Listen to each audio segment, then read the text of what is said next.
Your conscience ferments in it, no larger than a single grain of malt.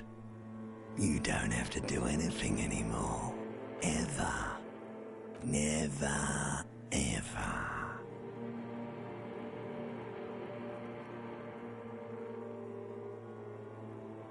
Never, ever, ever, baby.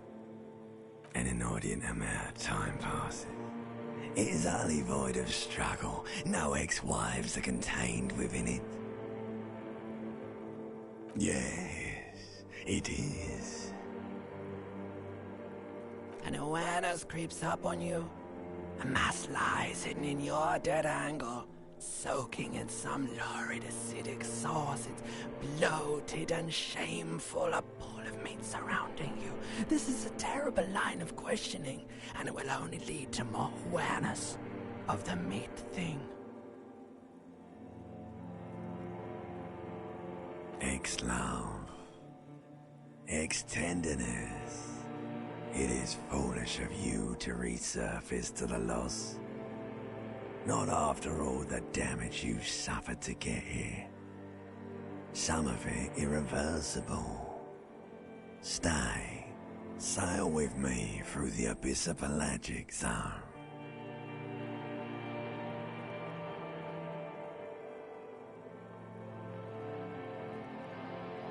Alright, nothing town to fuck all borough.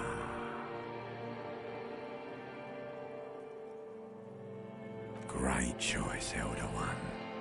It has always been like this, and it always will. The song of death is sweet and endless. But what is this? Somewhere in the sore, bloated man-meat around you.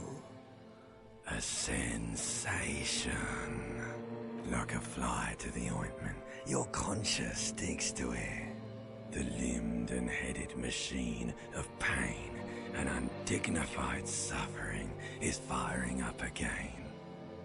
It wants to walk the desert, hurting, longing, dancing to disco. A stench of liquor rises from your mouth, and with it, an ungodly headache. A fiery streak penetrates your skull, trying to force your eyes open. It's a sound, a clarion call from hell. Somehow, you know what it is. A Caprice Canadian motor carriage.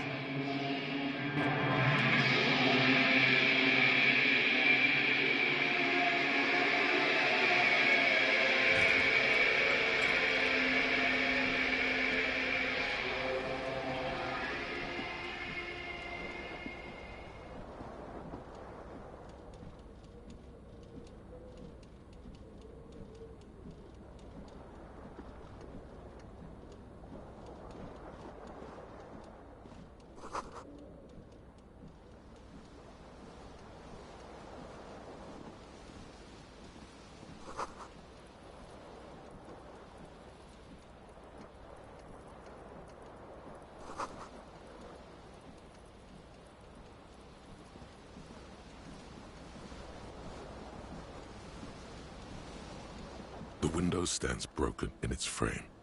Cold wind blows in. The morning light hurts your eyes. It's hazy, but you see the ocean and some war-torn buildings.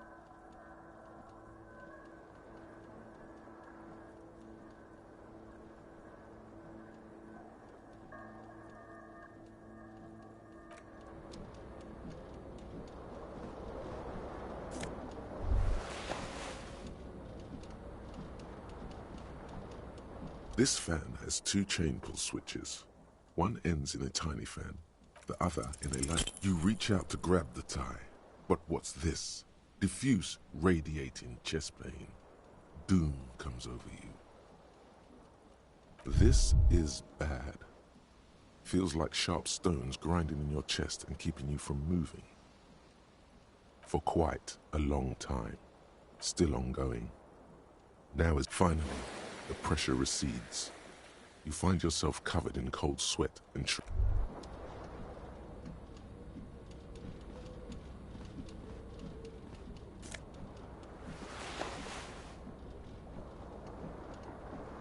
you hear a jingle.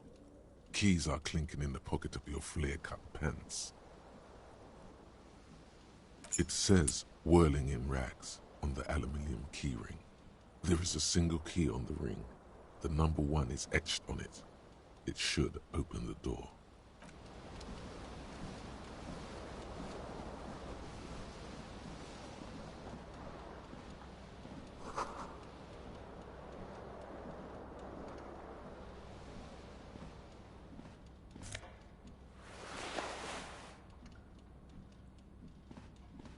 A mirror hangs above a bent and broken sink. In a fierce discharge of masculine energy, someone has ripped half the faucet off. Was this not the same Elon that founds empires and lays waste to cities, virile, uncaring towards the little things?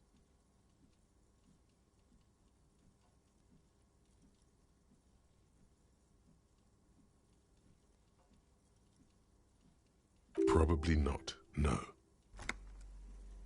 Hot water sprays from the faucet's base, and steam covers the mirror.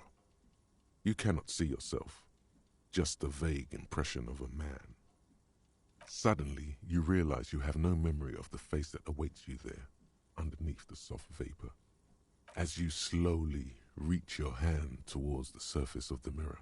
Abort. You clearly have not thought this through.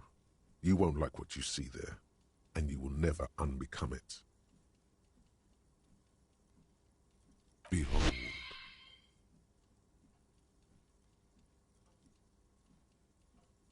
You have no idea who this thing is, do you?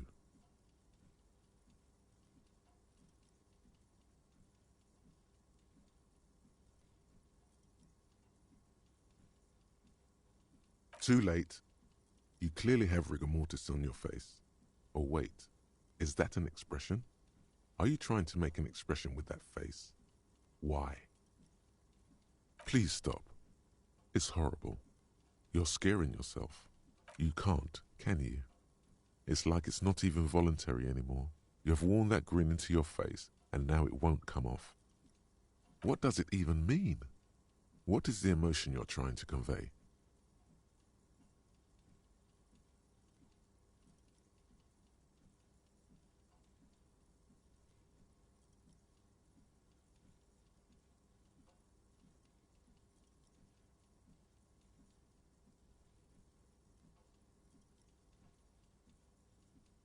Please promise yourself you are not going to try it on any of the ladies, whatever happens. That's right. Not even yourself. Go ahead, try something. It's not an order.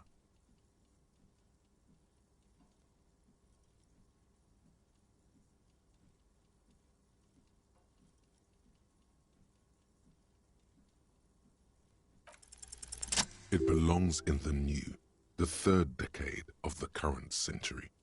Enough time had passed from the failure of the revolution that, for a fleeting moment, free market economy seemed like the ultimate, uncontested way of life for our species.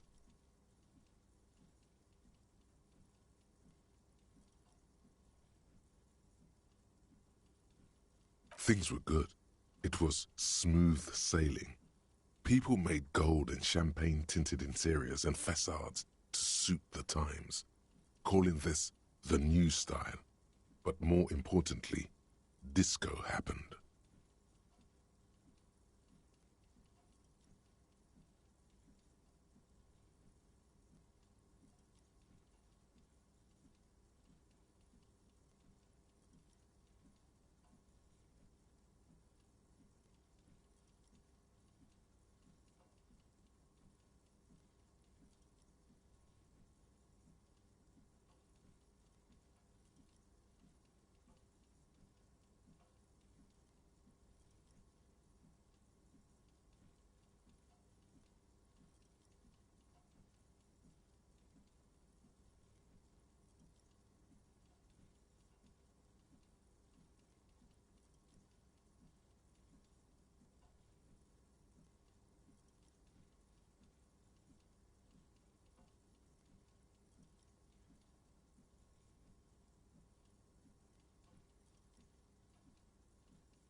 For Revachol, your city, that meant only one thing.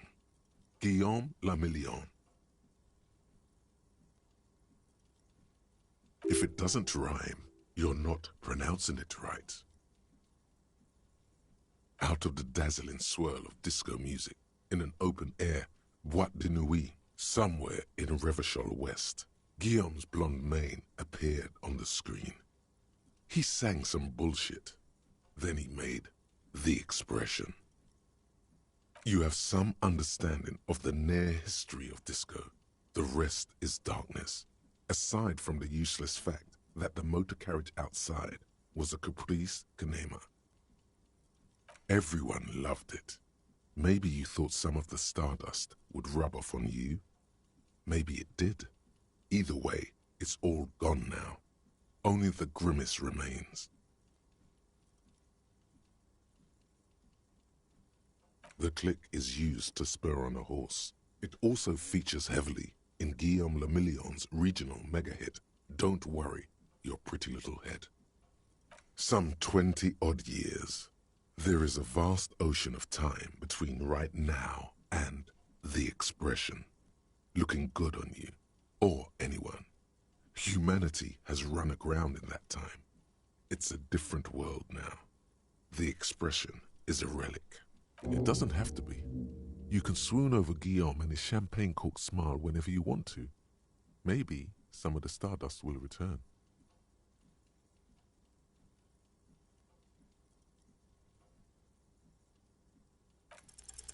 It's too late.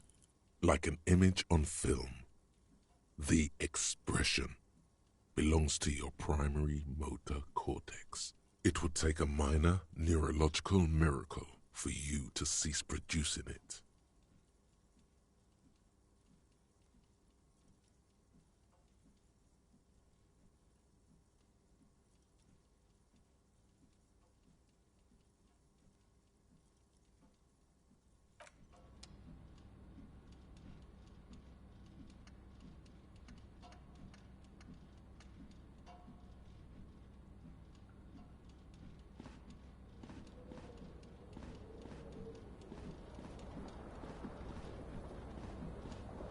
This fan has two chain pull switches. One ends in a tiny fan, the other in a light bulb. A truly horrific necktie has somehow attached itself to one of the blades. The blades come squeaking to a halt. It should be easier to reach the top. You swoop up and catch the tie. Snap! It's released from the blade. What you have in your hand is a truly hideous necktie, with 4 or 5 different patterns. The knot reminds you of a noose.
There they both are.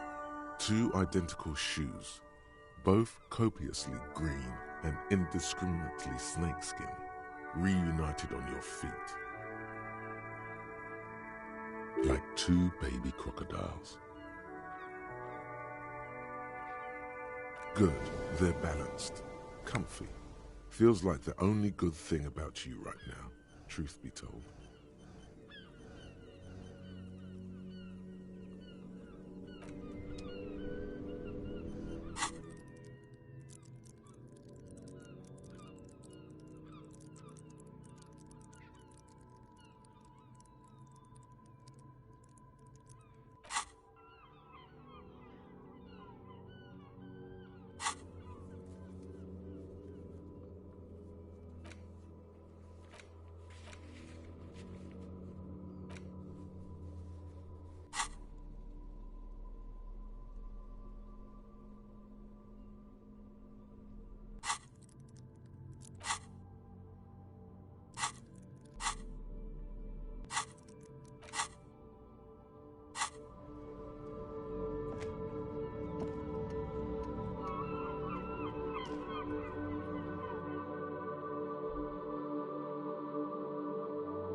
The young woman raises a cigarette to her lips. A silver jumpsuit falls off her like scale armor, sparkling. This is the sparkle of too many nights out on the city.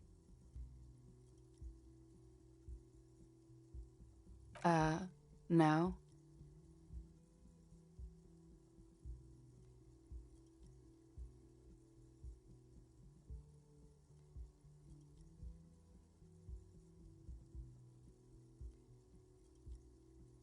The young woman shakes her head slowly. Officer could be an artistic statement, a claim to official renown.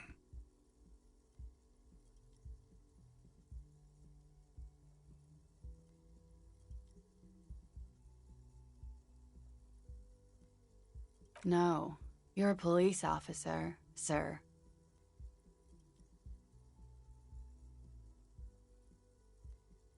I am, yes. Unless you've been feeding us a set of very well-rehearsed lies all this time. You've been here for 3 days. On official police business, no less. I couldn't say. In truth, so far, mostly drinking. You have no doubt about the drinking. But do you strike yourself as a tight-lipped drunk? She must have heard something.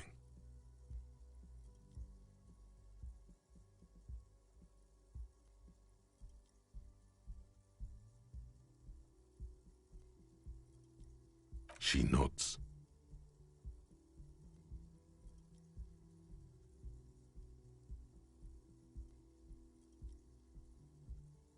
There's a mercenary out back.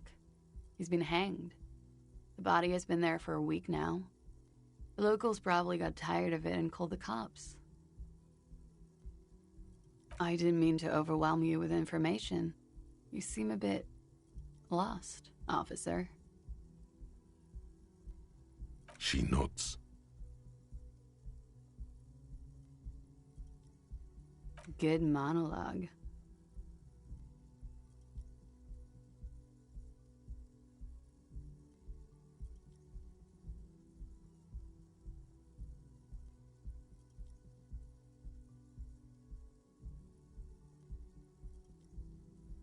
Of course. Be careful, officer. They don't like the police around here. She looks back at you, a light glinting off her eyes. Goodbye.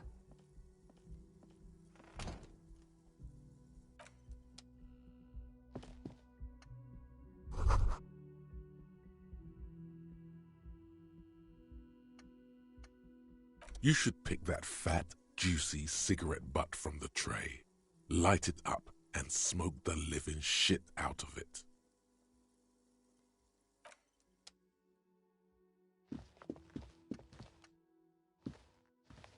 The door is closed.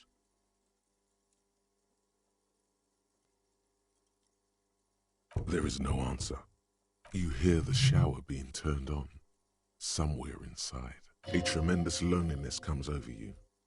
Everybody in the world is doing something without you.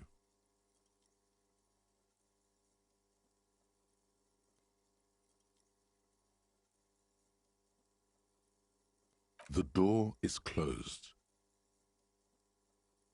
This door can only be opened with a key or from the inside.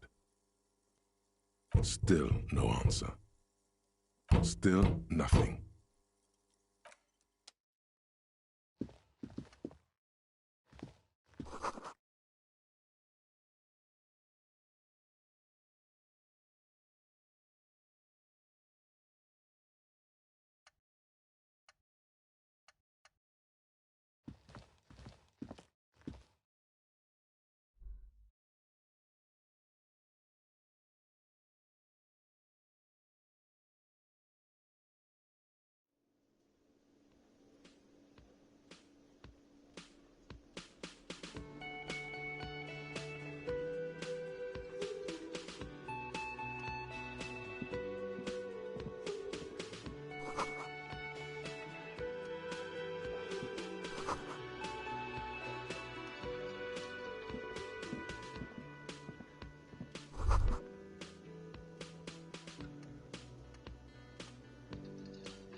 That was disdain in his eyes. Even now he's purposely ignoring you.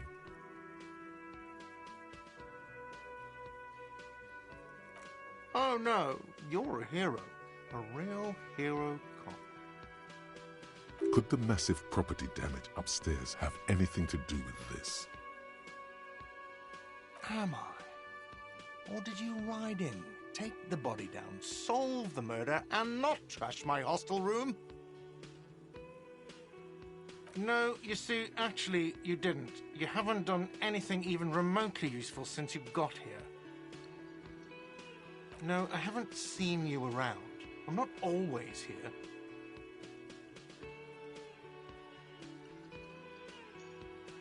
Oh no, you're a hero.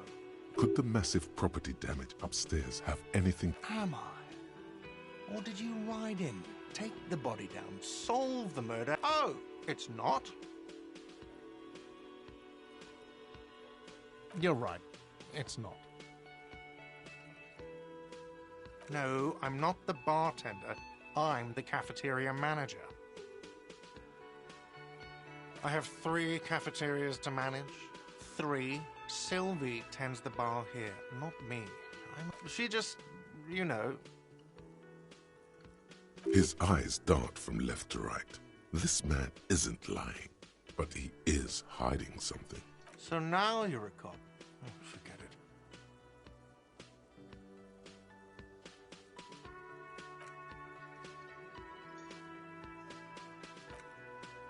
it. This is the Great Skua. The seabird is the symbol for the discovery of the Insulindian Isola, the part of the world you are in right now. Look, your buddy is over there. Why don't you go and talk to him, okay?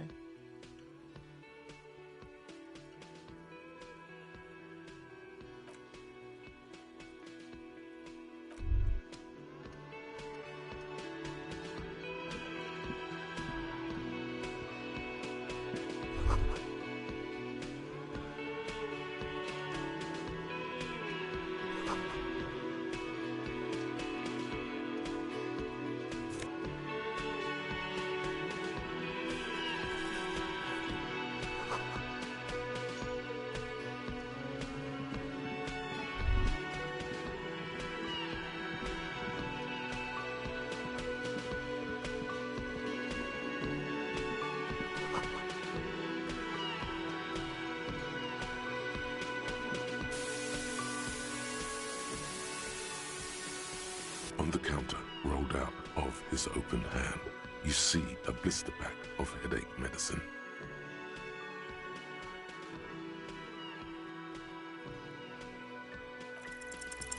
There is only one way to wake this bone idol from his slumber. Roar like a hurricane. Rip the buildings from the earth. Why the yelling man? Looks like a Sow descendant. A lot of Sow dock workers around.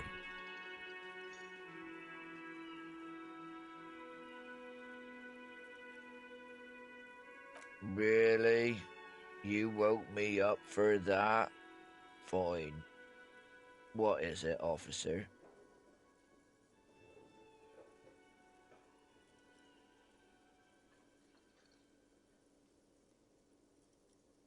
That's the name of my employer.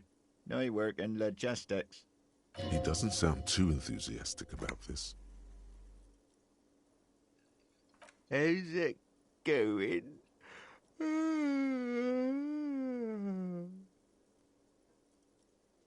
Haven't you noticed what's going on outside? We're in the middle of a strike down at the harbour, trying to force some sense into the executive board of Wild Pines. For one, I could use some more shut-eye in the mornings. Right, Nate got it. Majoret's got it. He's guarding the gate. I'm just getting some sleep. Or was.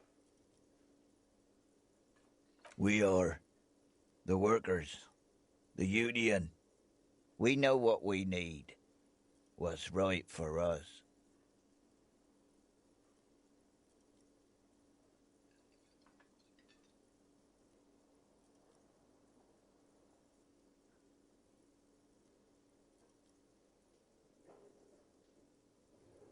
Okay, now I guess there's also Evrart. He's in charge of the union.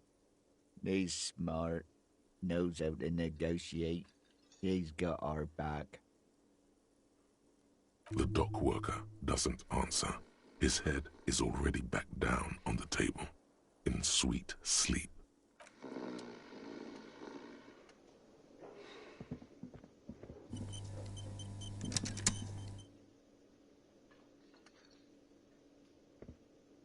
Hello, sweetie. You shouldn't keep your colleague waiting.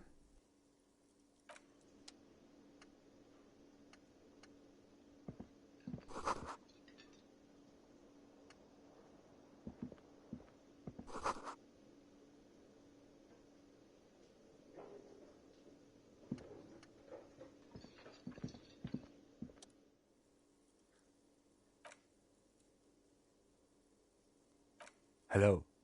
I'm Kim Kitsuragi, Lieutenant, Precinct 57. You must be from the 41st.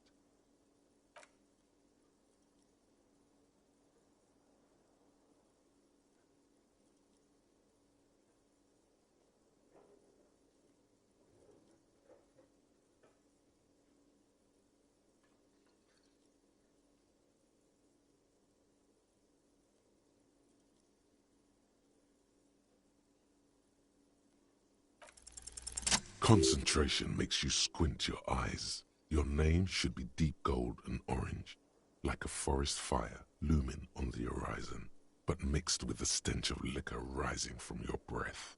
You're 2 steps closer to it, but there are still many to go.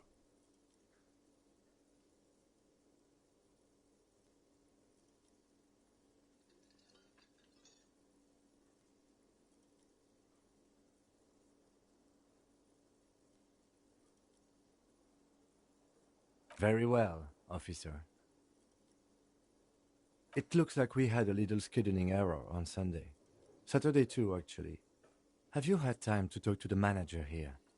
What he means is, he has been trying to meet up with you for 2 days, but you have been otherwise occupied.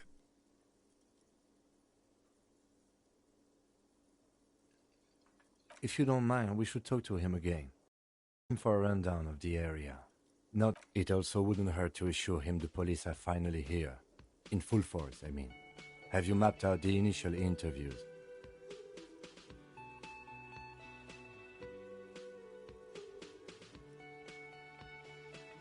Right. And the interviews?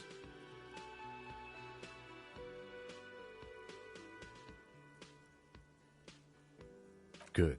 But even if you haven't, we'll have time for that after we take a look at the coroner's case. Have you removed the dead body from the tree?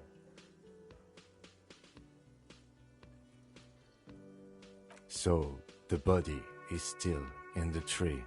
This is the first time you detect a weariness in the lieutenant's voice. It is obvious he would have preferred for the body to no longer be in the tree. Where it has been hanging for 7 days straight. We should go there as soon as we are done talking to the owner.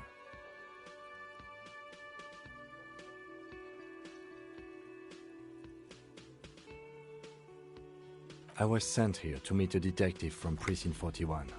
You have the insignia of the Citizens Militia on your sleeve and on your back. I suppose you could be impersonating him. You could have gotten the insignia from the black market or forged it. But for now, I'm going to set those possibilities aside. I'm not from the Inspectorate General.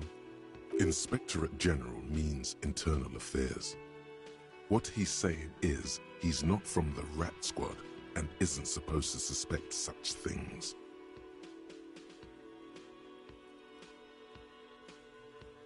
No need for derogatory terms. They're only doing their job.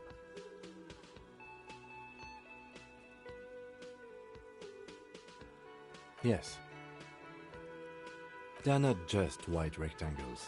They bear a halogen watermark with the letters RCM and a pattern resembling the street grid of Revachol West. I would ask you to step into the headlights of my motor carriage, but again, it's none of my concern. I just need you to do your job. You mean you don't have a badge?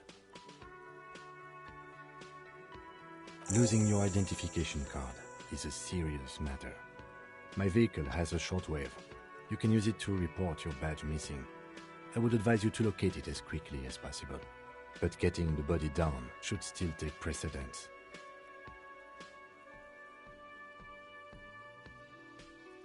I can see you drank last night and the night before, and that you are still drunk now.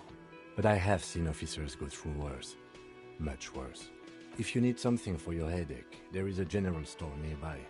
But as I said, the dead body should be our #1 concern. After you, officer.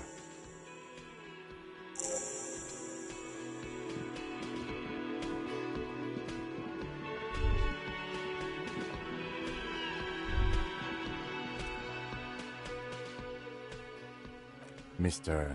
Gart, right? Yes. I am Kim Kitsuragi from Precinct 57. This is an inter-district investigation, so joining me from Precinct 41...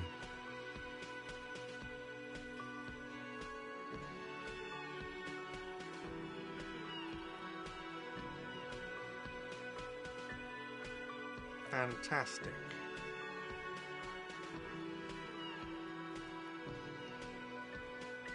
Right.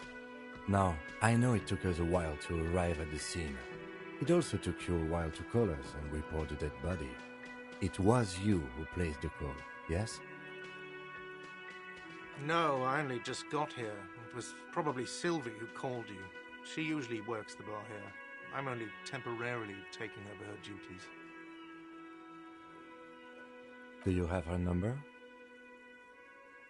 As a matter of fact, I do. You said you just got here. From where? Are you a local?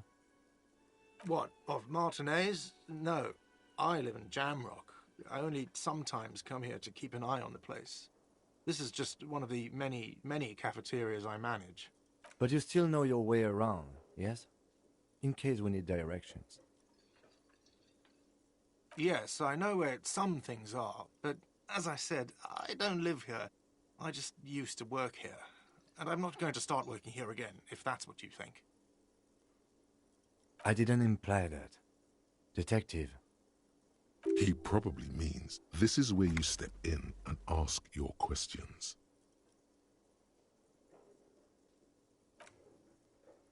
Ask him about the body's location before asking if he killed him. People give up information in the more innocuous questions, which you can later use in the more sinister ones, not vice versa. Behind this building, there's a courtyard. They hoisted him up on a tree there. That's easy. See that door there? First you exit through that. Then, to your right, you should see a big hole in the fence. A really big one. You can get to the courtyard through there. No need for the keys. The hole is big enough for the Franco-Nigerian cavalry to fit through. Haven't you asked me that already? What is it with you and this woman? She has nothing to do with this.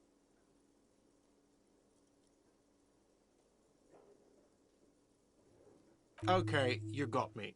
She went away because of the dead body out back. And because I asked for her number. That's why Sylvie went away. I hope you appreciate that.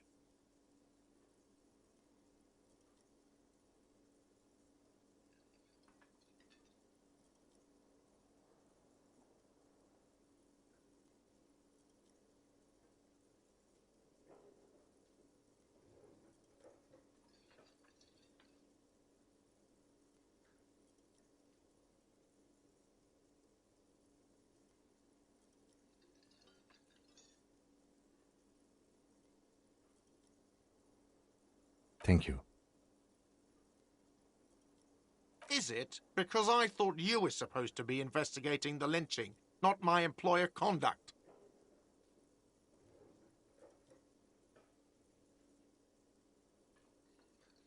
What?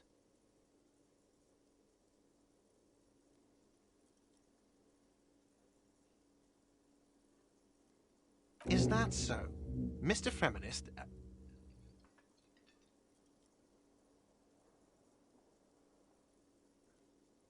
I don't know who killed him. I'm not the police. That's your job. This is it. He said they hoisted him up on a tree. Who is this they, if he doesn't know?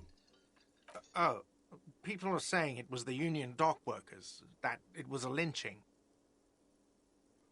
The locals, the customers, the people who eat here, a lot of dock workers eat here. Sylvie told me everyone knows the dock workers did it. Did the debarders themselves tell her this, or is it a rumor? I don't really know. You'll have to ask her. I would suppose it's because they have nothing better to do. You mean the strike? Yes, the strike. The man they hanged was a security guard for the harbour company, I hear. A mercenary. The unionistas probably thought they'd send a message.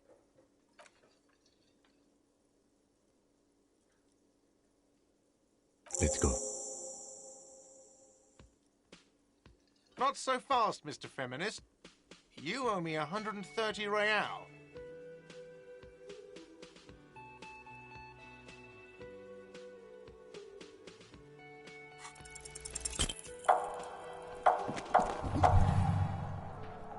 One moment you're running like the wind, then you've suddenly turned around and are giving him the finger, furiously, with both hands. Why?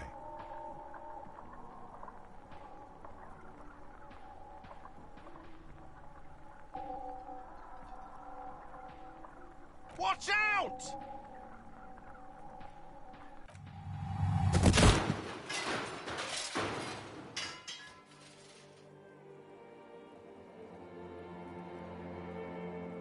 Everything goes dark. Back so soon.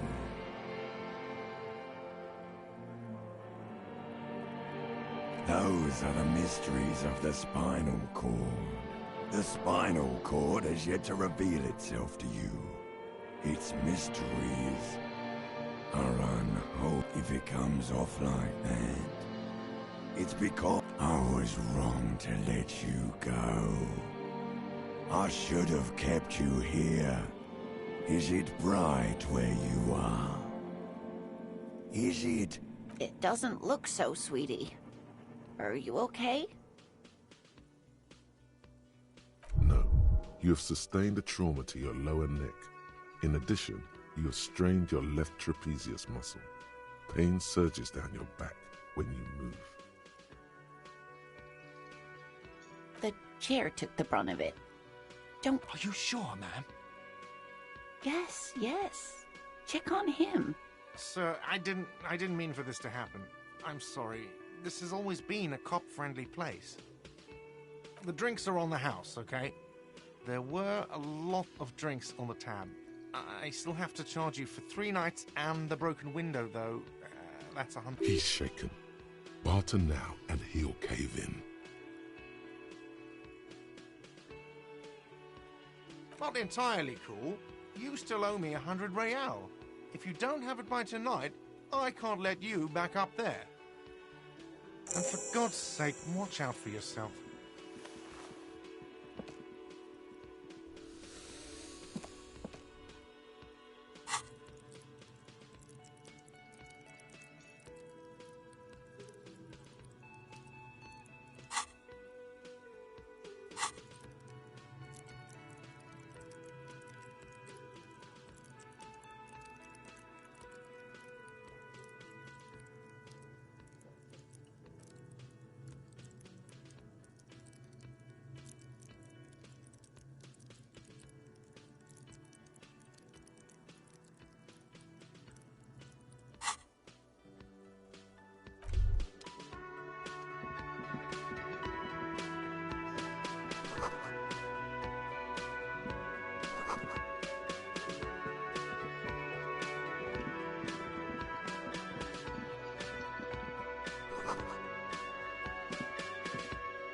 By the way, where is home?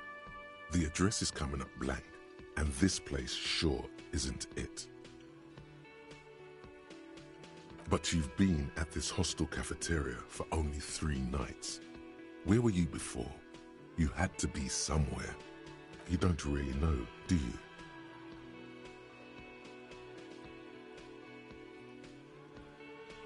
A vague, blackened image doesn't sound like somewhere you can stay if you run out of money.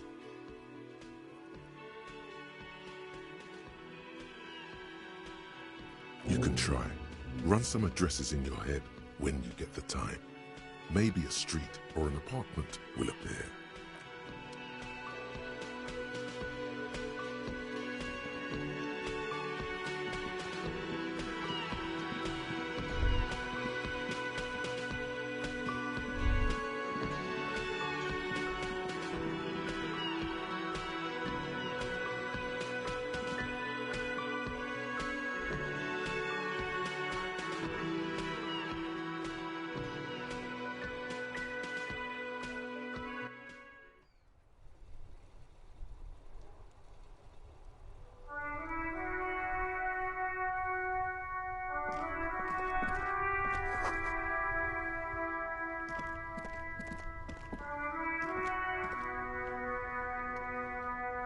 The RCM in Martinez.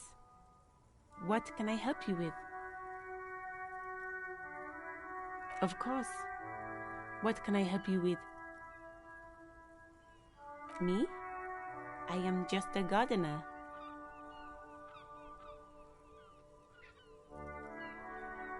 I am working. I have a greenhouse in the yard there. I've been trying to get some work done. Well, as you probably know, there's a corpse hanging from a tree there. It smells pretty bad, so I have to take breaks. Don't worry, miss. We are here to clean it up. You can get to work soon. Mm-hmm. Thank you. My head is about to explode from all the salts I've had to inhale. Of course. I won't hold you back.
What do you want to know? Maybe you can tell me what you do know to help me narrow it down a bit. Then you are not that far behind, actually. Do you want me to brief you? 3 days ago, the RCM Emergencies Desk received a report about a security guard who was found hanged in Martinez. An anonymous caller said there was a dead body behind the Whirling in Rags hostel cafeteria. The cadaver had been there for 4 days. No one had come to investigate. During that time, the victim had been stripped of his belongings. The caller did not identify him, but used the word lynching. There is an ongoing labor dispute between the local dock workers and the logistics company Wild Pines. I was told we should approach the death as part of this dispute.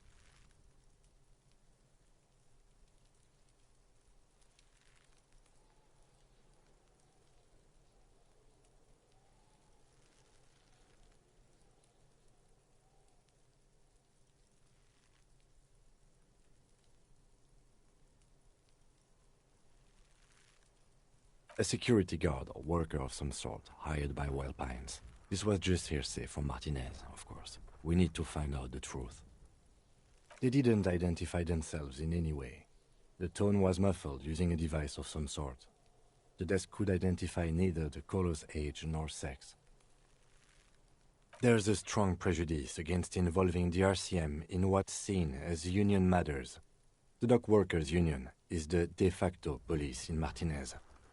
Now it appears they've started executing too. We cannot allow that. That's us, the Revachol Citizens Militia. We're the police in this city. The RCM, or the Revachol Citizen Militia, is the police force you and him are part of. A self-organized peace corps of the occupied city of Revachol. The RCM operates within a legal twilight, yet its authority is rarely questioned. It's super useful to know this.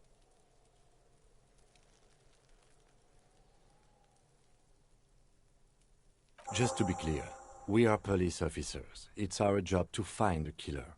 That's the case. Uncover and arrest the killer.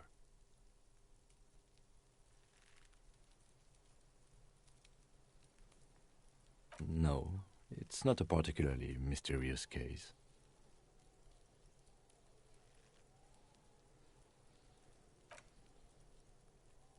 You mean like a brief?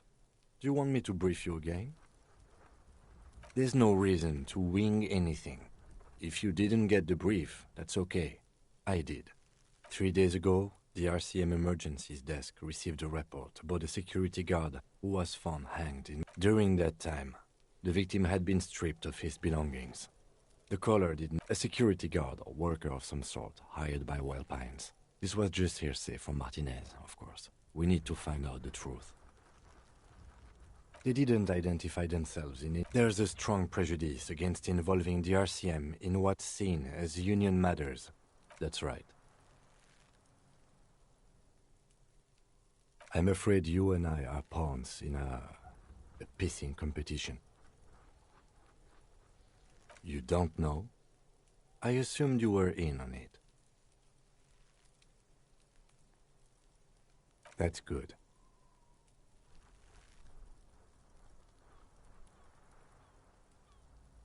It's just stupidity. We shouldn't waste any more time on it. If you want my take, ask me after we've inspected the victim. Later. Was there anything else you wanted to know about the case? Good.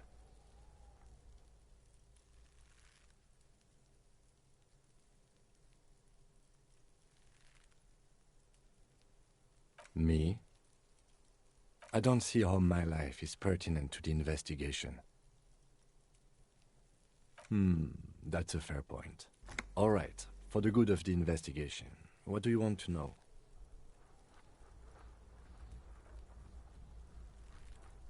That's because I'm half Seolite, or quarter. My father's father was from Seoul. So was my grandmother, but from my mother's side. It's not an interesting topic. It's a part of the world, officer. A geopolitical entity. And a geographic division. I told you it wouldn't be interesting. Sail is a protectionist, isolationist, pan-Isolari state west of the Insulindian Isola. Actually, it's quite interesting. Some would even say mysterious. You're barking up the wrong tree. I don't speak a word of Seolite. I've never met either one of my grandparents, and I've never been to Seol. I'm a regular Revacholière. A point of pride to him.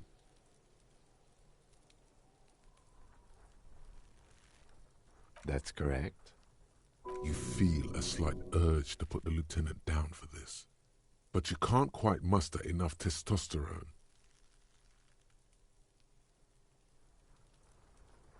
I guess you don't need glasses, then. No.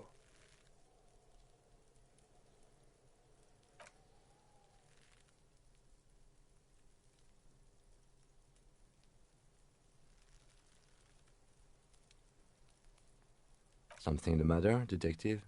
What's going on? It's like you're a puppet in his hands.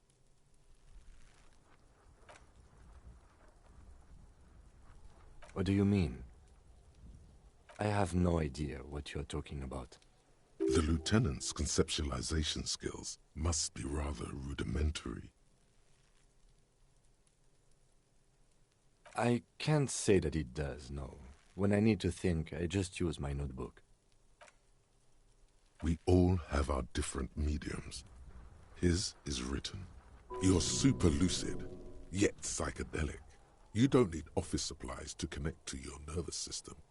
You're special. Good. Let's change the subject.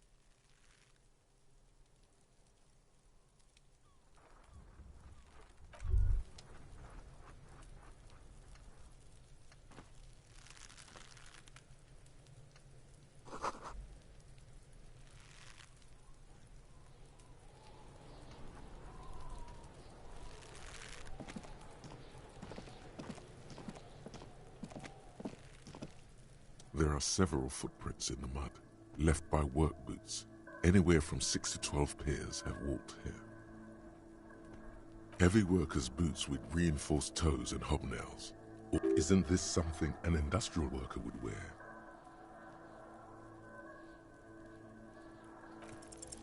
Maybe more than 12. No, 8 pairs of boots have shuffled back and forth in the mud. Standard work boot, steel reinforced toes, number 46. 2. Standard work boot, steel reinforced toes, number 44. 3. Hobnailed work boot, steel reinforced toes, number 43. 4. Standard work boot, number 45 or 46. 5. Another standard work boot, steel reinforced toes, number 44. 6. An aberration, light as air, even pace, same make of boot, but number 41. Impossible to tell. Could also have been an adolescent. The gait is undeveloped. 7. The glowing outline of a standard work boot, number 46. But the imprints are twice as deep as the others. The weight exceeds 200 kilograms. 8. And yet another standard work boot, number 44. There's an aberration in the pattern of the sole, however. The right... How many?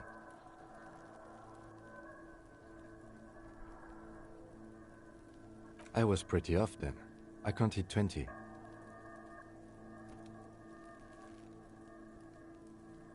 I never got the hang of it. Hyperopia. Do you see anything out of the ordinary?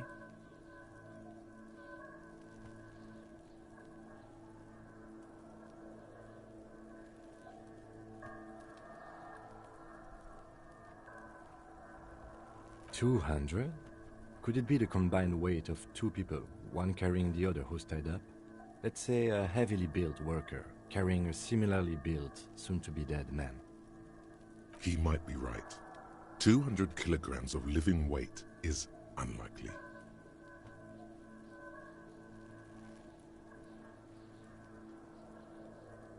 Possibly, yes. But why? Yes, they could have used a makeshift stretcher or just march him up to the gallows.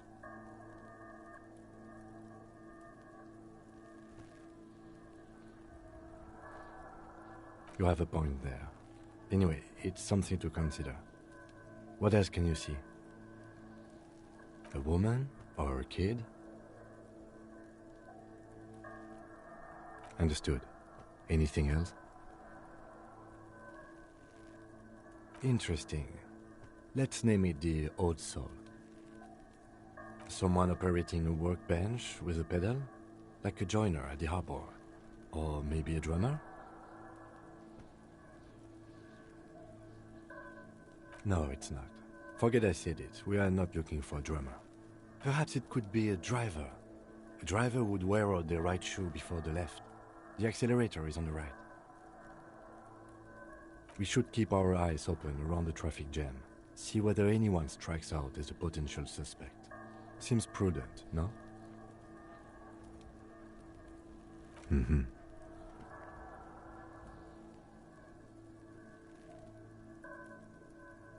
A week, maybe?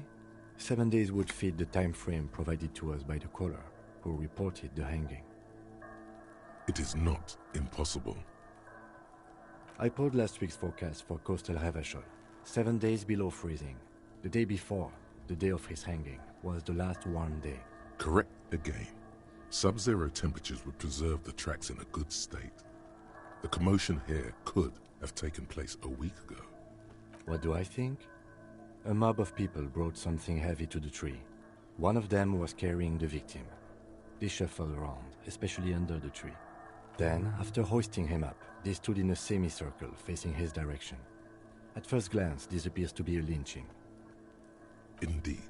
They all stood in a row here and looked at the tree. Yes, everything fits so well. Carried him over, hoisted him up, watched him hang. This is easy. Either way. What else?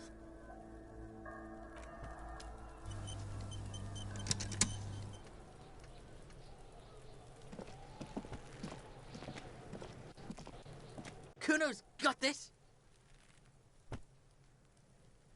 If there ever was such a thing as an ugly kid, then this is it. He's almost exquisite in his ugliness, like a gremlin. Oh yeah, nappa gumpy, Kuno! Right in the dick, Kuno! Get him right in the dick! Love it in the dick!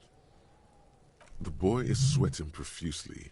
His eyes are like two black holes and his jaw is twitching as if trying to break free from the empire of his body.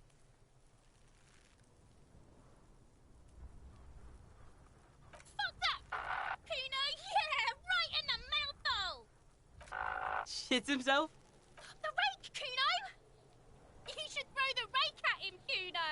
The fuck? Does Kuno know what a rake is? Kuno's not a gardener. The fuck are you talking about? He's calling us Kuno! He says we're fucking each other! Alright, entertain the Kuno. Show me what you got. What you got there? What you got, huh? Show... Irregular speech patterns, overconfidence. Could this kid be on drugs? This warrants further investigation into this Kuno. Shitload pig. What's your question? Don't tell the pig shit, Kuno!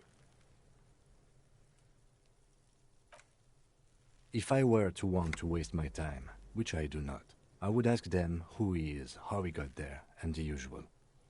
The usual being, have you seen anything out of the ordinary? Or have you seen anything suspicious?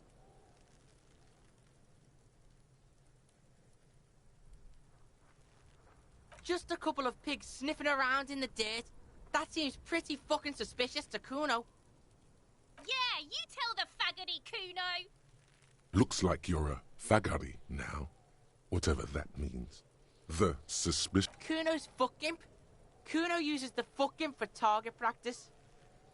He's trying to hide the fact that he doesn't know.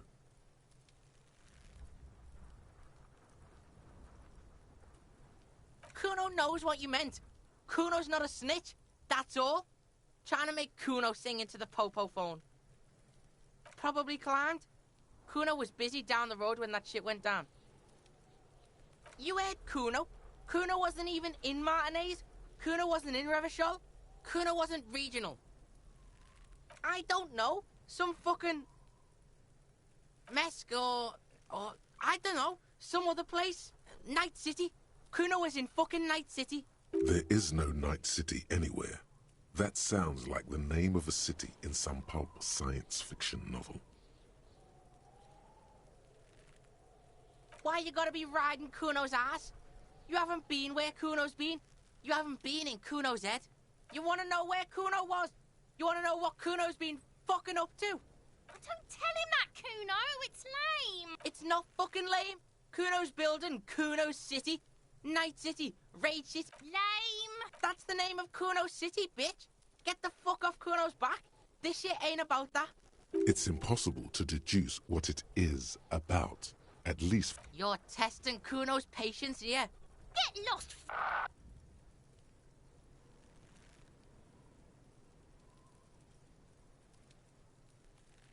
Right, pig.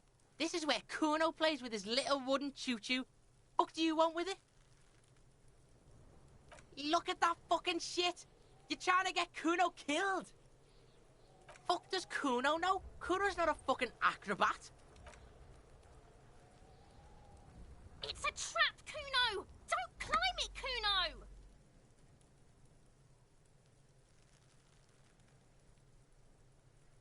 Dunno. Kiptas Gardener. Kipt is a pejorative term used to describe people of South Seminese or Erie-Uppergite descent. It used to be a common first name among the Erie-Uppergites of Ilmara. Not so much anymore. Yeah, that's what Kuno said. She couldn't handle the heat, so she took off. Kuno can take it. Shit's nothing to Kuno. Look, Kuno doesn't explain shit. Yeah, her. What was she doing in the greenhouse in March anyway? What kind of gardening is done in March? Yes, it seems suspicious. You don't like things being like that. Suspicious. Yeah, whatever. Kuno doesn't give a shit.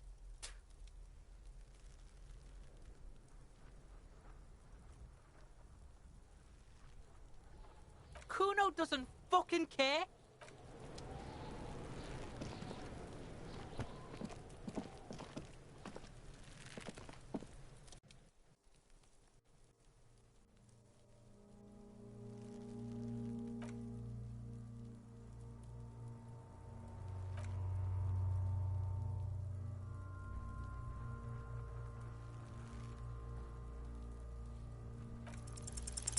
The smell is repulsive.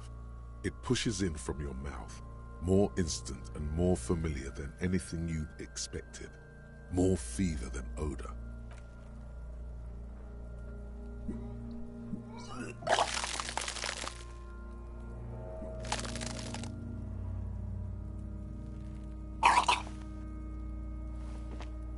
You feel a great force ringing from your stomach, until a pool of vomit lies under your feet.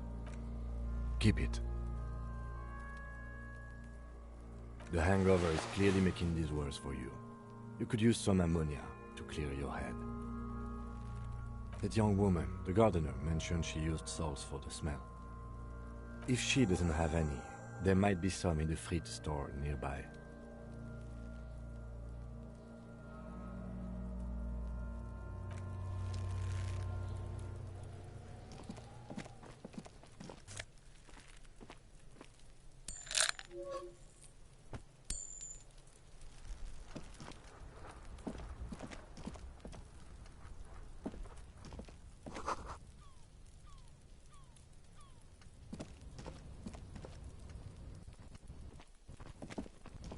An inconspicuous pile of the roofing material, Eternite.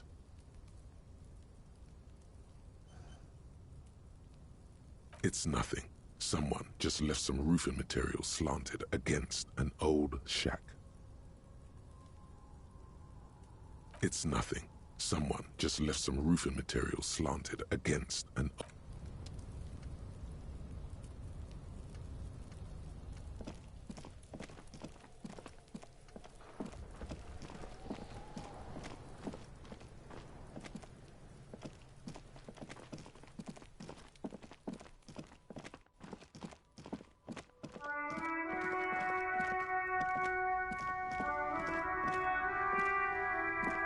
Hello again, officer.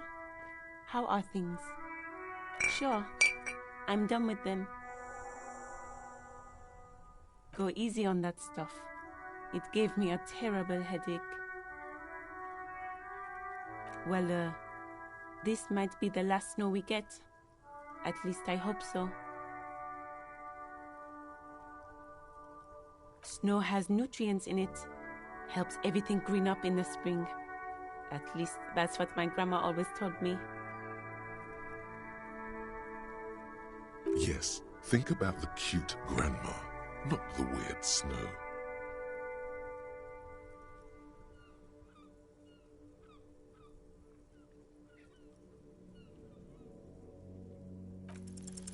Stop looking at her. Look around. What do you see? That's right. And the canal, the bookstore, the harbor gates.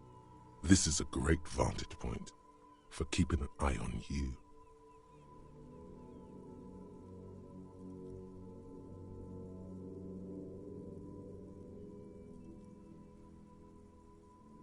No, of course not.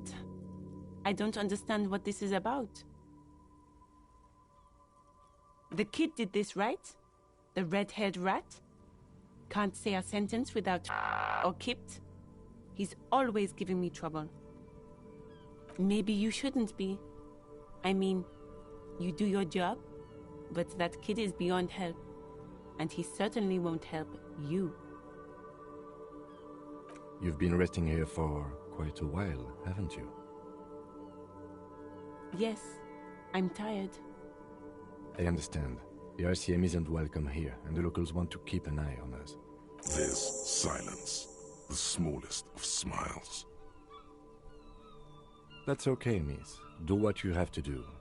I think we're done here. Let's go.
Before you stands a motor carriage.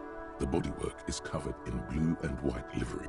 Vapor emanates from the large engine on the back of the vehicle. This must be the infernal machine that tore you from oblivion. The coupe in the cabin, you are welcomed by a set of steering levers, a radio microphone on a hook, a pull-out toolbox under the seat, and the soft glow of the fuel preheater gauge.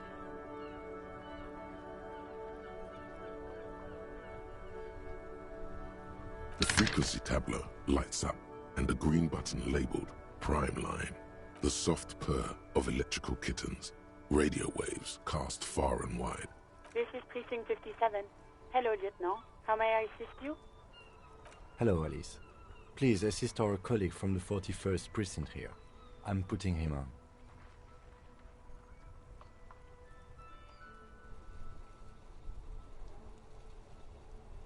This is Officer Alice Demetri, Precinct 57. How may I assist you?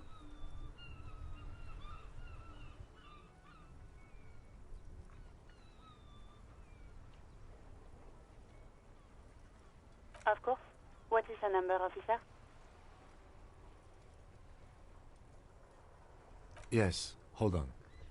Her number is 005 1944 298. Received. Hold on, officer.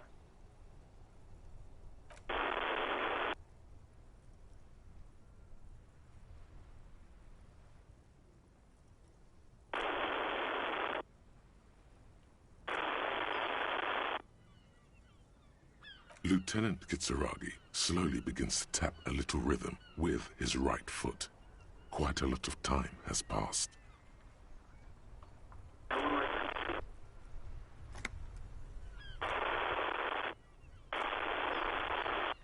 Officer, I have Sylvie Malaika on the line for you.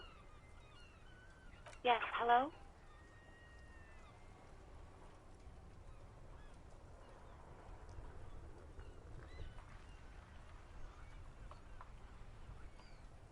Oh, right. Hello, officer. What can I do for you? There is no resentment in her tone. She wants you to ask her out. No question about it.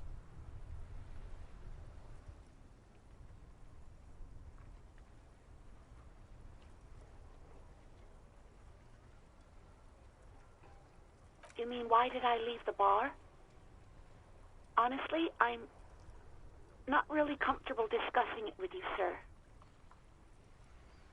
Why not?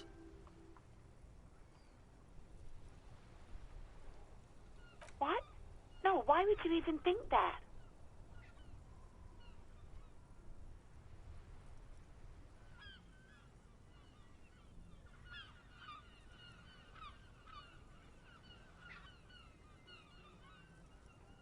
Please, don't bring Gar into this. It's none of your business. I already said I don't want to talk about this. You're messing everything up again. No, not me.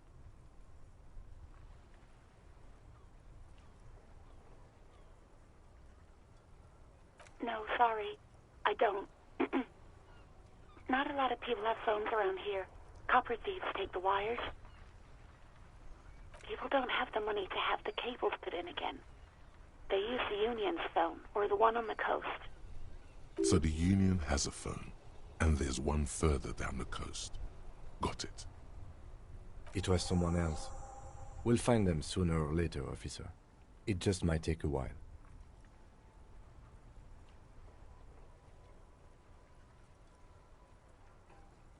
What? Of course it bothered me. But I thought the Union already knew about the corpse.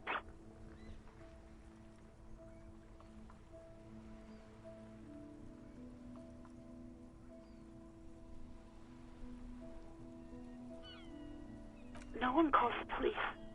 The Union would get angry.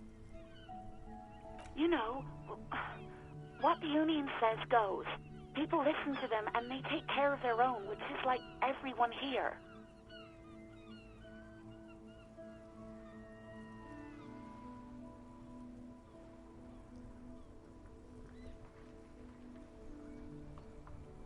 I don't know what to tell you, officer. I didn't call you because I didn't want to get in trouble with the others. Yeah, go on. No, absolutely not.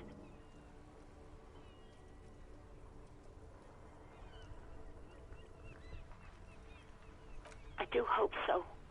Please, don't call me again. Bye. Yes, you have obviously done something to upset her at the Whirling in Rags, when she was still working there.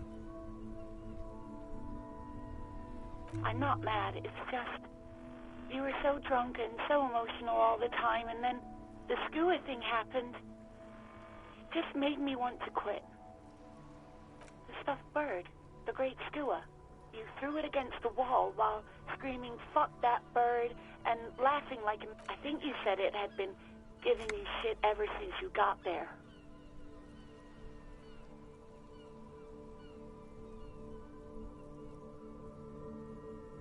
It was a pretty bird. There since I started working in whirling. You hear a sigh of relief on the other end of the radio. Wordless. Anything else I can help you with, officer?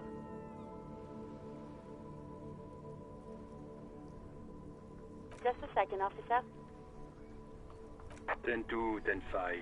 This is 41st. Come in. Over.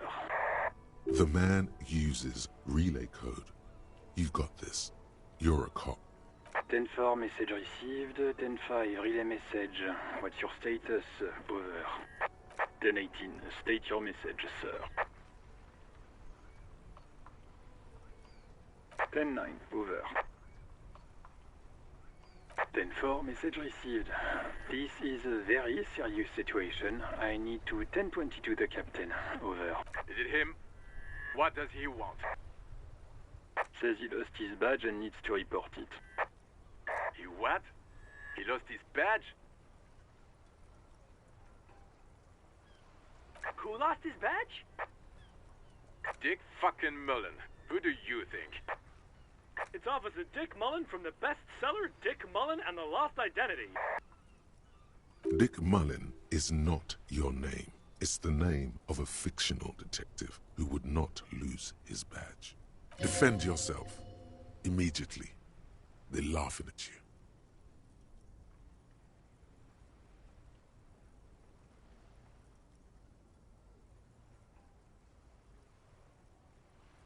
He's asking you to stop. Says this is serious. Of course it's serious. He lost his fucking badge. Satellite Officer Vicmar concurs. Losing your badge is serious. Over. He says this has probably happened to other policemen before him and laughs sarcastically. Oh god damn it. Is he fucking kidding? The whole station's gonna be dicked for this. Satellite Officer Vicmar is wondering if you might be joking and adds that this tarnishes the reputation. Mullen dicked us. 10-4, I hear you, officer. I'm just going to make a note here that you are in pursuit of your misplaced badge. Over. Fuck me. Mac, come here. You've got to hear this. Dick Mullen lost his badge. Super Cop here lost his badge. His badge. He lost his goddamn fucking badge. 10-9, come again. I didn't get that. Over. New heights even for Captain Sober.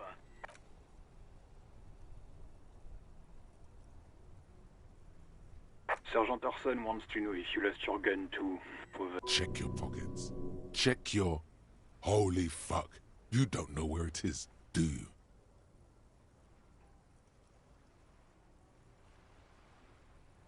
Okay, it's gone. Your gun is most definitely gone. 10-9, come in, officer. Did you get my question? We were wondering about your gun. Over.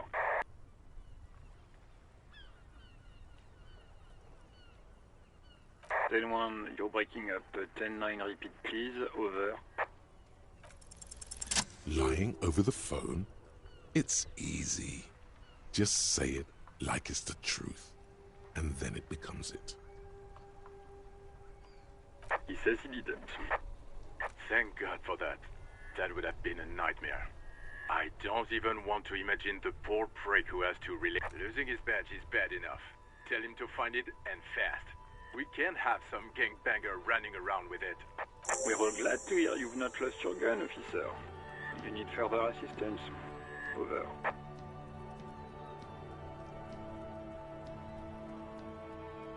Ten 4, I hear you. I don't have the authority to grant your request, but... What does he want now? He's asking for money. Is he fucking kidding? I don't think he is. Don't give that asshole anything. He's just gonna drink it all. Right. That's a negative on the additional funds, sir. Over. He says it's important to the case. He isn't getting a red cent. Request denied, sir. Over. He says he's in trouble. Doesn't have a place to sleep. Well, I guess he'd better crack the case before sundown then. Vigmar said...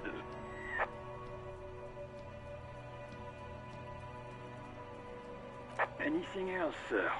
Over.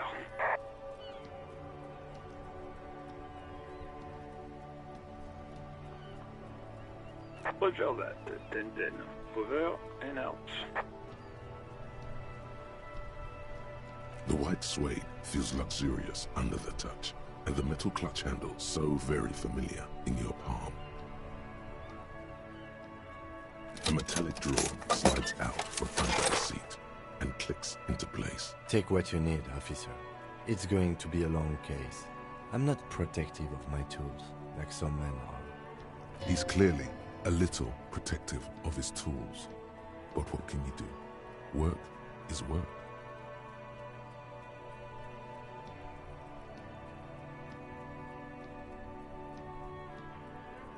The pull-out toolbox slides back into its nest. Preheater gauge casts a warm glow on the steering levers. As you tap on the gauge, the indicator pin jerks as if startled. It's in the large orange sector, indicating the engine is warm. Next to the gauge is a red switch labeled heat. There's no use pressing the heat button. Translation. We're not going anywhere right now. Alternative translation.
typical Martinez streetlight sits among assorted floor and table lamps.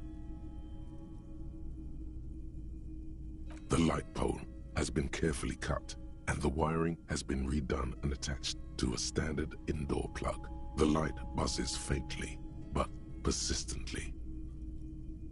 This would make quite a statement in your living room.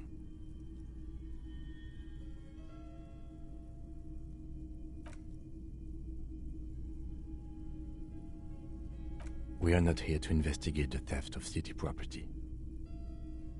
You have to admit it's rather clever what he's done with it.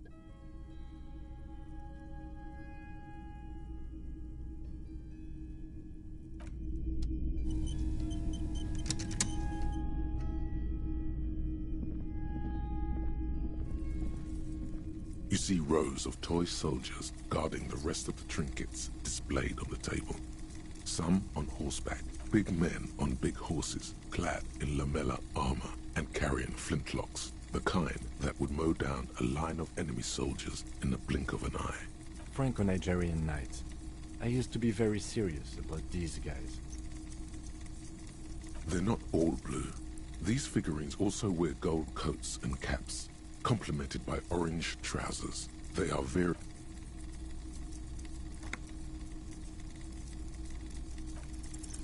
Everything you pick out seems faded, chipped, and sad somehow. Most of them are just broken toys. This set of soldiers isn't meant...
Good morning to you, officers. A burly man hangs out by the waterlock, carving up a generous serving of salami with an old hunter's knife. His eyes are fixed. My friend Barry the Butcher is stuck on the other side of the waterlock. I'm keeping him company and eating this salami. From the corner of your eye, you see a man in a yellow shirt and grey overalls. Very good stuff. Anything I can do for you, officer? I wasn't here to witness it, but those look like tire tracks on that sign. Weird, huh? Then again, plenty of daredevil drivers in Revachol. Too bad it also takes a year and a day to repair anything around here. Especially a waterlock. The rest of the coast is closed off till then. Well, there's the fishing village, an abandoned fish market, a bizarro church. Not much use to the congregation, though. There always seems to be something wrong with it. Yeah, not really much else. Just bombed out ruins.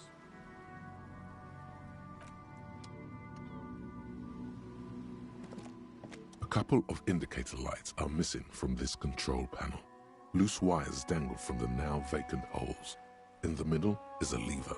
Beneath it, a small metal plaque. This panel usually closes the water lock, turning it into a bridge that lets you... You pull the lever all the way up until the metal clicks against the... Nothing happens. A spring brings the lever back to its original. Wasn't there a sign over there saying functionality will be restored on Wednesday morning?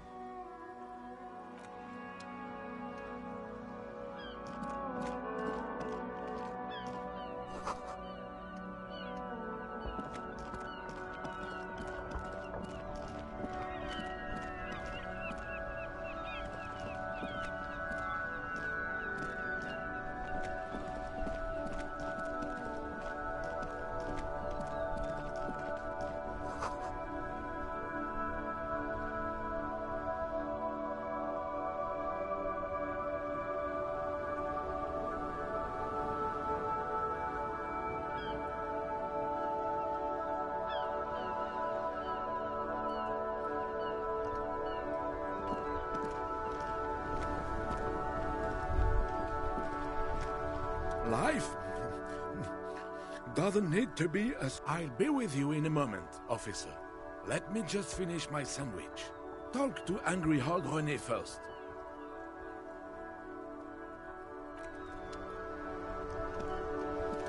What do you want to know? Good.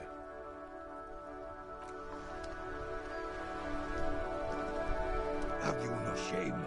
Whining about your back every time you bring out the measuring tape.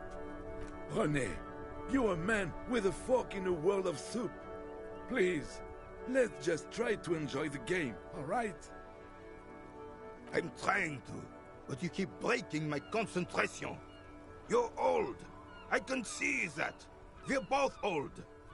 These manly men are playing balls. This is a ball game. Grab a ball and play it. Don't ask questions. That's the spirit. Don't even waste your breath asking about the game. They would...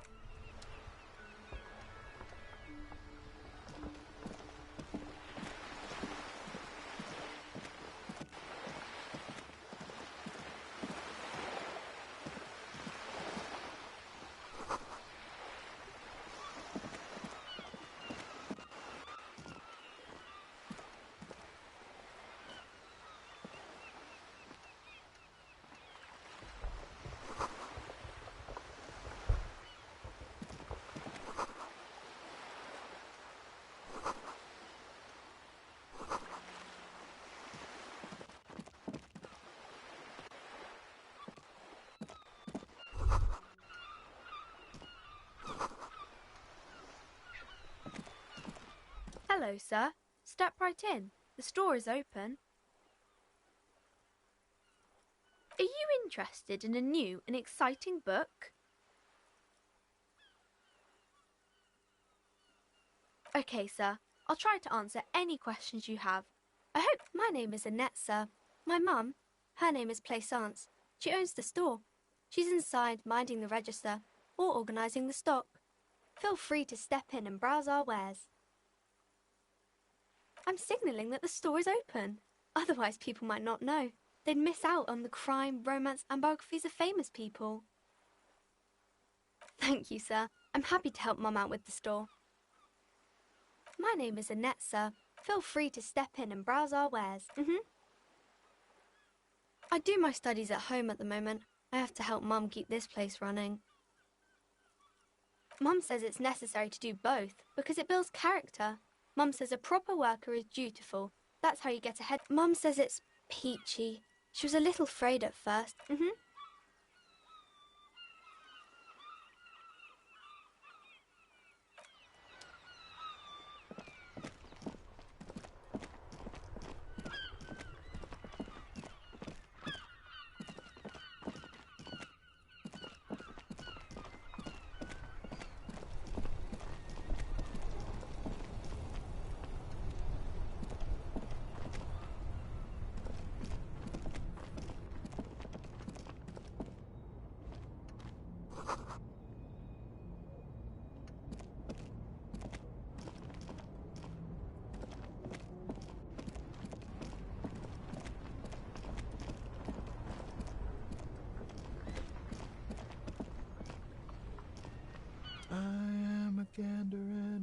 hunter and a gatherer. Feel like a traveler. A simple little cadence. He seems to be making it up as he goes. It's the jam, my man. It's a traffic jam for the ages. Harbor gates up the street are shut tight. No explanation given. Workers on strike, scabs agitating, an all-around clusterfuck. Meanwhile, we're all stuck here in long-haul limbo for days upon days upon days. Upon days. Feels near forever. Like I was born on this here roundabout and this was all I ever knew. Just me and the metal and the tires, the oil and the fumes of mazout. Mazout is an antiquated term for heavy fuel oils. This man has a barely suppressed performative streak. Yeah, imagine. It's been a whole week already. So tell me, what do you need?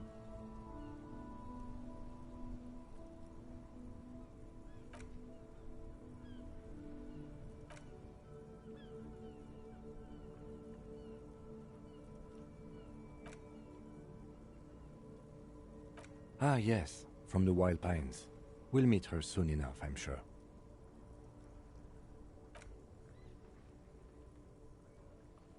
He doesn't blame them, but he's not on their side. That's for sure.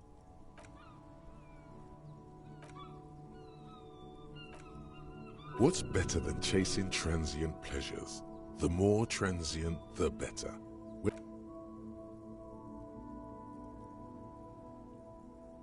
It's easy to see he's telling the truth. He's kept his nose out of the dark stuff. The man taps his fingers rhythmically against his arm. Relax. He's merely joking.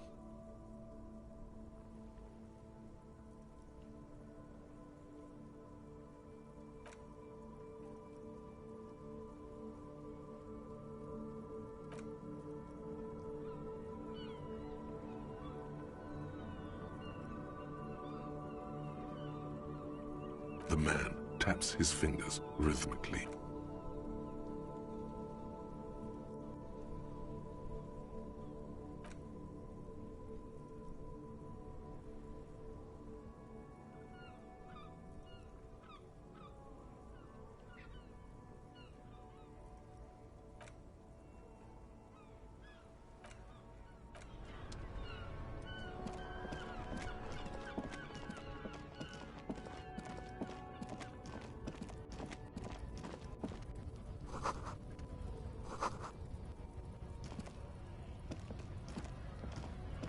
Welcome to Revachol.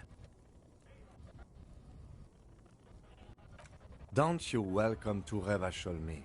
My grandfather came here from a 3,000-year-old racist isolationist culture, while your ancestors came to this island a mere 300 years ago. Every school of thought and government has failed in this city, but I love it nonetheless. It belongs to me as it's men like you who keep Revachol divided, making it that much harder for everyone to climb out of this post-war limbo. What he means is, fixation on the Revacholian nation makes it harder for Revachol to actually attain self-determination.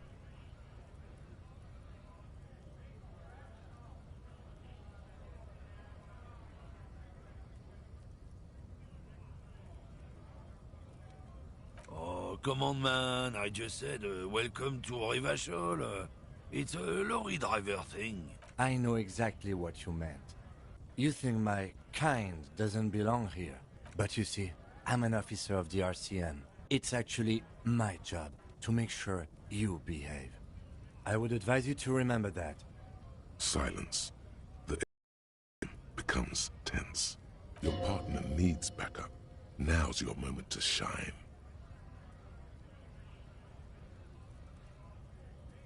You two make a cute couple. You know that? The lieutenant exhales and resumes his regular calmness. Whatever you say, officers. It's about biological determinism, natural law. Not the most popular topic nowadays, with the coalition in charge and all. I'm not just racist. Look, I've read books, huh? The science people who've studied these things say that you and me are superior by design. So, naturally, we Occidentals should be in charge. Obviously, you can see the merits in that. Oh?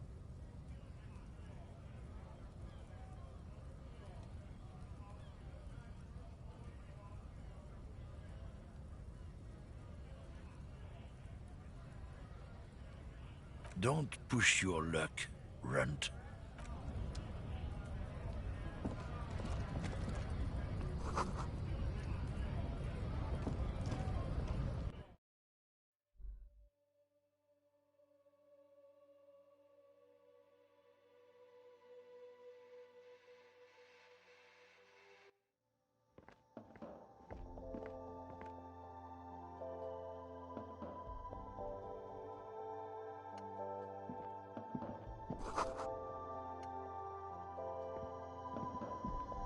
You see several packaged raincoats fill a low shelf beneath a display of croissants and juice bottles. What is what? It's a raincoat. If you want to buy one, then it's only 4 real.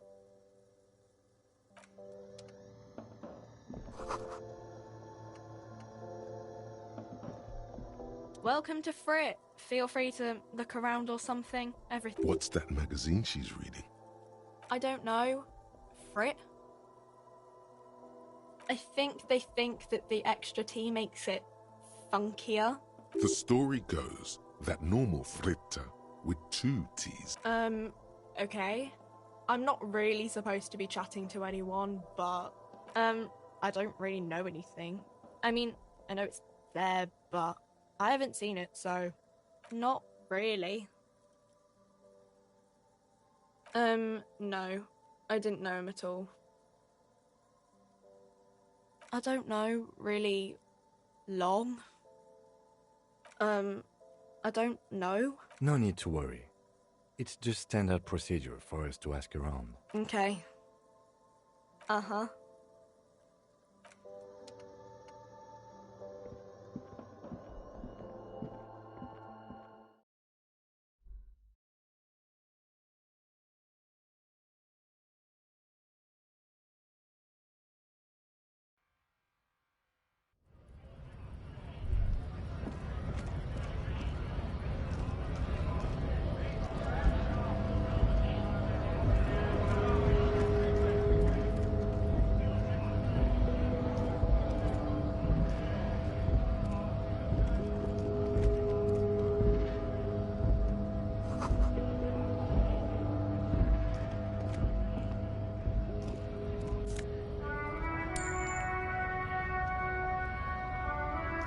A lorry stuck in the traffic jam. This big, heavy Grad-made machine is well kept for such an old machine. The windows are clear. They've been recently washed. The driver has adorned his space with a substantial collection of... The back end of the cabin has a small perch to sleep. Large, a book with ragged edges catches you. Racist nationalist paraphernalia. Not unusual in this part of town. This is our guy.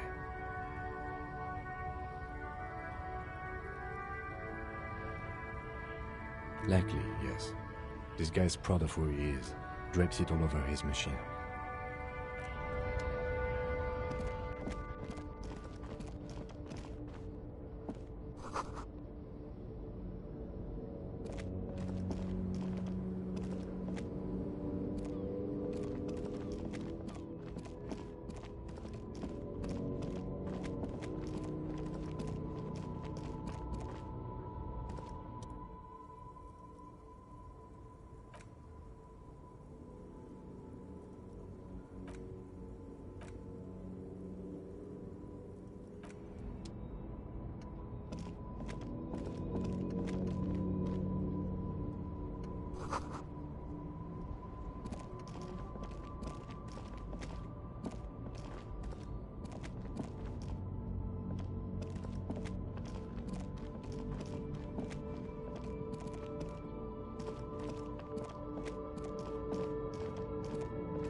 small, wrinkled woman does not greet you.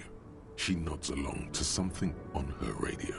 A photograph is clutched in her hands, and the photo, an ambrotype from the turn of the century, as golden as... Wait. She's just a distracted old woman. Better to leave her alone.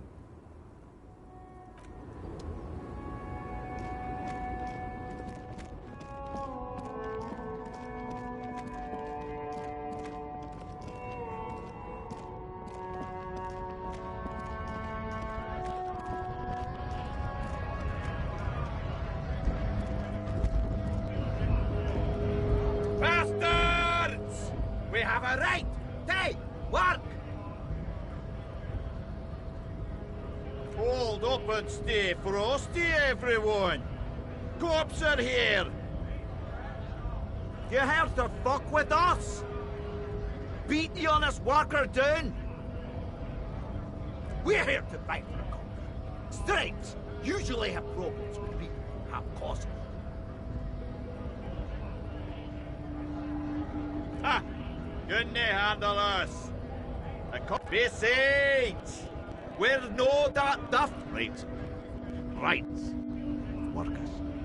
His manner of speaking is wooden, the tone of voice bland and uninspired, almost as if compiling replies from a set of learned phrases. Might be time. Then I let the I didn't trust the cops. Maybe you should ask them the questions. Like, why? We have families to feed! You piece of shit! So do we, Scab! Have fun. Union shites are on full strike. Then they think they're gonna let you through the gates. You trying to make their the booty murder? Wouldn't have put it past these hardware bugs. Right to work! Shame. Cops doing nothing. We are not picking a side in this just yet, sir. Pretty. Let us work!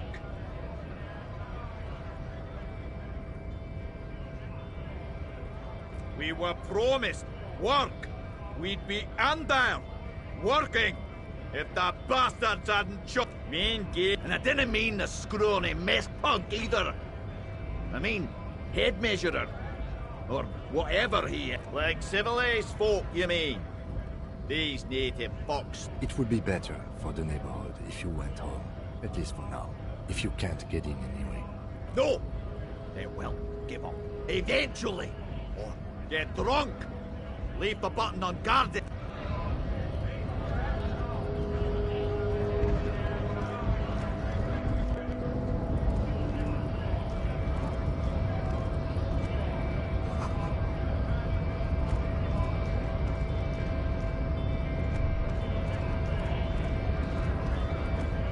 Scab? You're hazy on the notion of a scab. Smells like politics, though. Maybe it's got something to do with the flask he reaches for from... A kind of a worm, content with mere survival. They come, they want to do our job for shittier pay, screwing over both themselves and us. Everybody loses. Beats me. Somewhere in the ground, I think. Gotta be bloody stupid or freaking evil to scab. Or I guess, personally, I'd rather beg than scab. If the gentleman shouting on the street came begging, maybe they'd have gotten something. We've explained the matters, but they don't listen. This lot would be reasonable and go home if the big guy wasn't riling them up. Big guy? He means the leader of the scabs.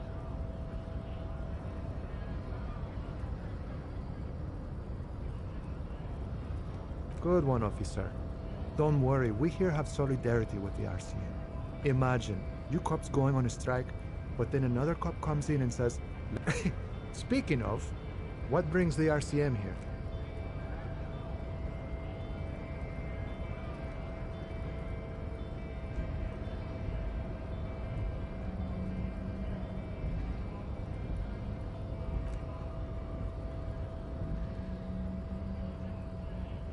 He didn't do it. It's the truth.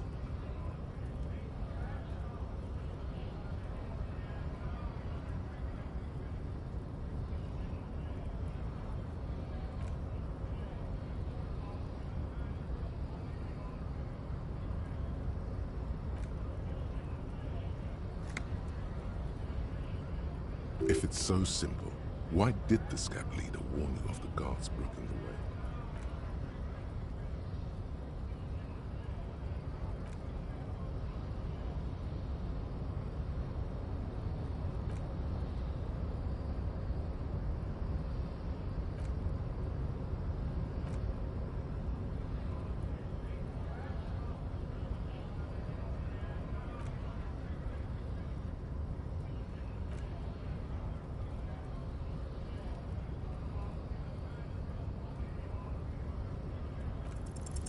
The coin narrowly slips by your outstretched fingers and falls.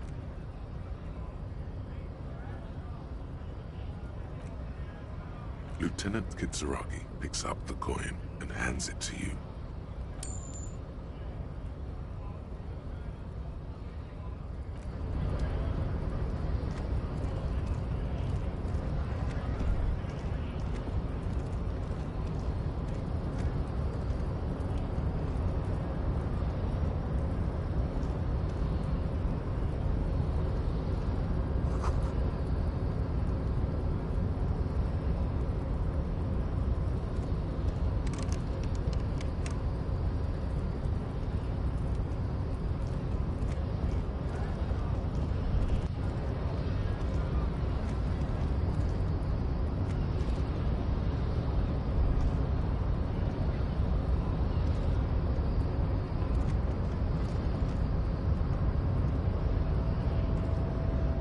Body betrays your degeneracy.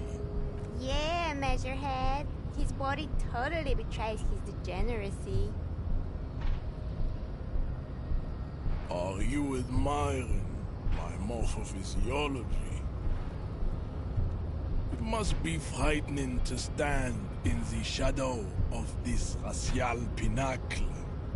Be calm, I'm sandwich. You are. That is precisely the negligence that has led you to succumb to Al Ghul. You reek of it. An invisible sword of Al... Yes, Al Ghul. He means alcohol. I doubt it, my microcephalic race servant.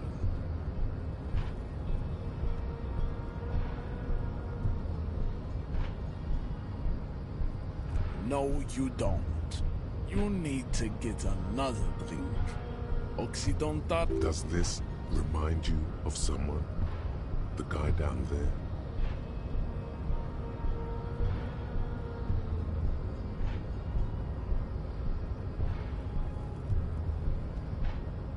Look at my craniology. You gave the world. You dominate. You will be superseded. It is, baby, yeah. There is a button right behind him, just out of reach. It must be the one that opens the door to the harbor.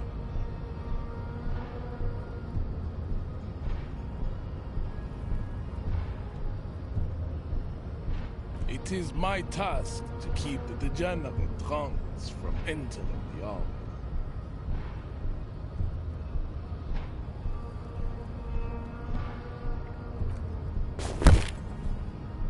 That is right. You should leave the stage. Bring your troops to the T-walls. There may be a peaceful solution to this. You could internalize Measurehead's race theory. He would take you as one of his own.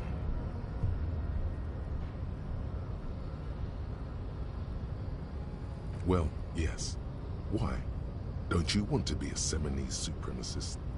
So what if you're not Seminese? You can be anything.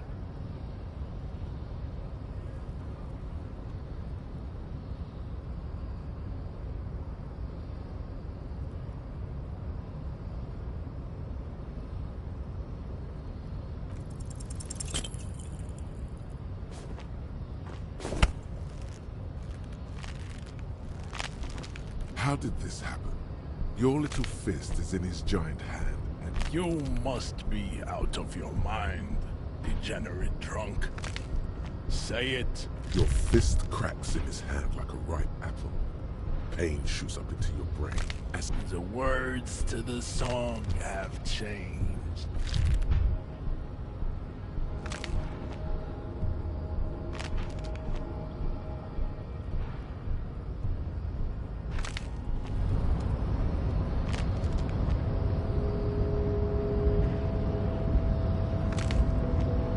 feel something in your chest, an unnatural pressure. It's spreading to your left arm, your jaw. Yeah, screaming isn't happening on account of extreme shortness of breath. All you feel is pain and